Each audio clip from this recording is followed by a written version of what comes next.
everyone. The Hunger Games, The Ballad of Songbirds and Snakes is finally out in theaters. This is a story that I have been looking forward to seeing on screen ever since I read the book, which is terrific.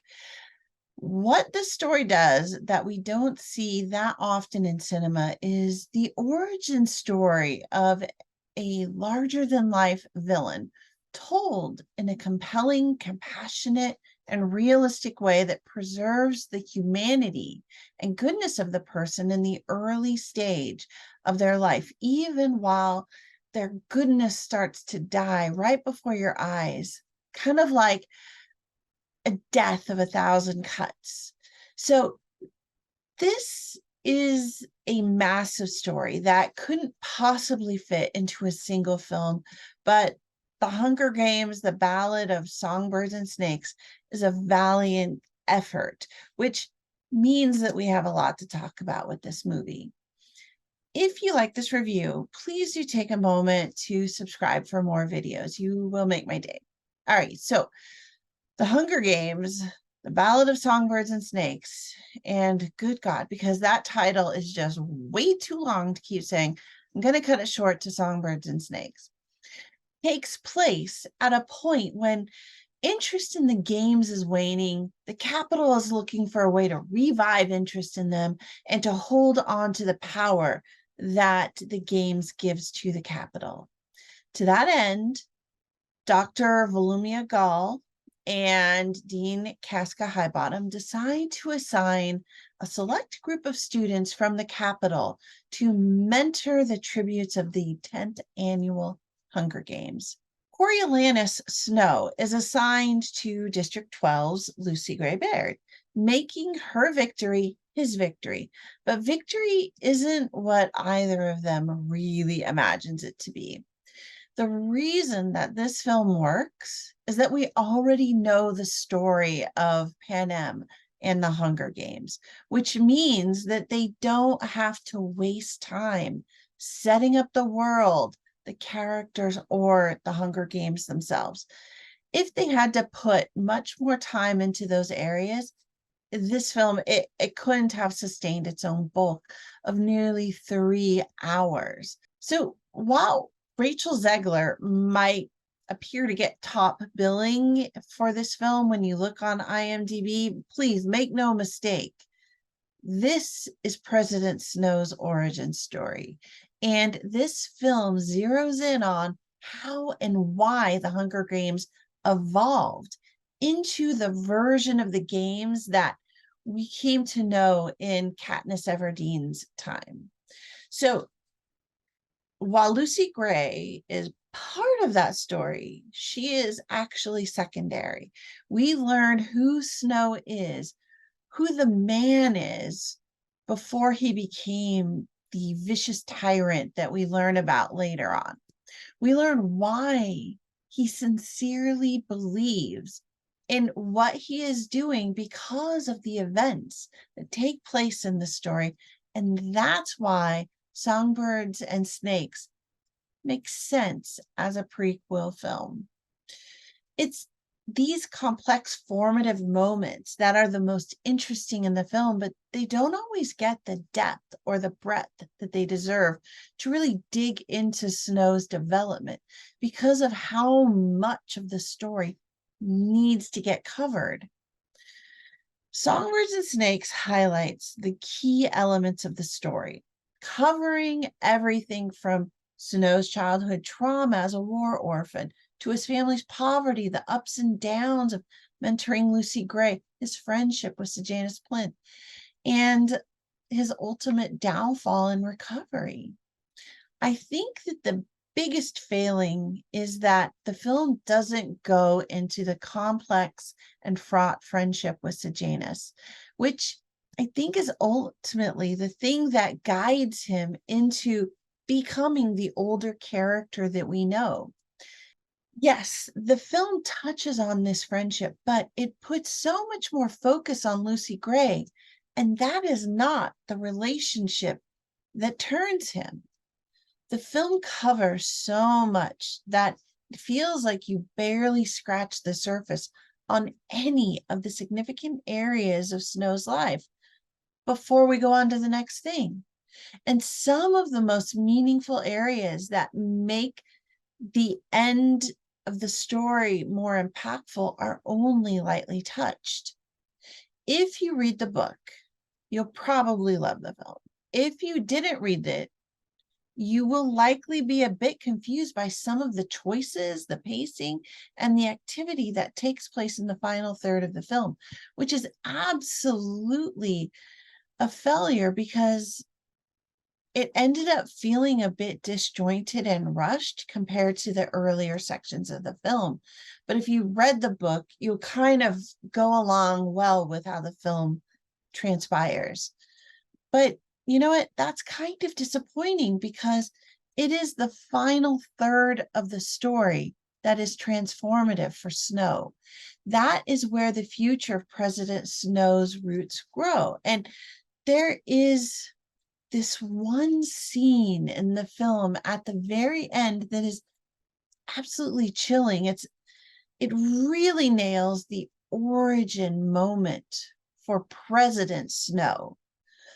From the camera angle to the brightness of Snow's red jacket against the backdrop and your memory of the previous and crucial scene right before this moment, you can't help but to feel this stirring when you see the look on young Snow's face.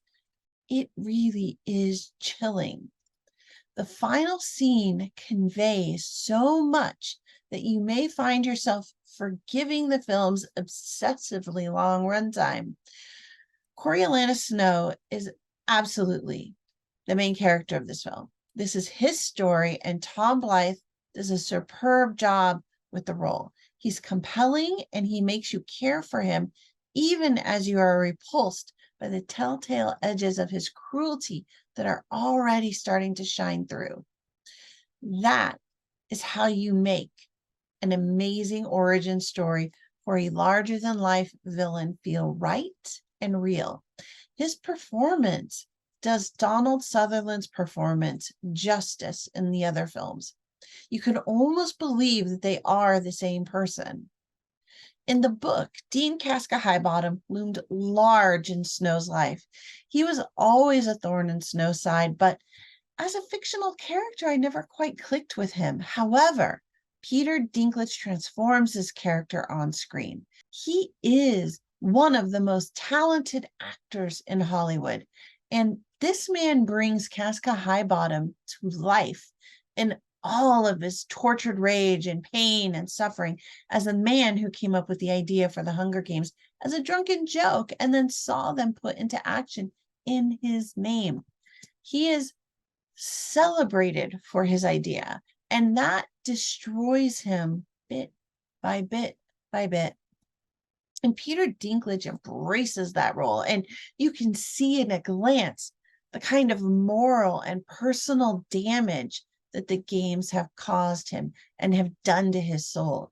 One look from Dinklage conveys 1,000 words from the book.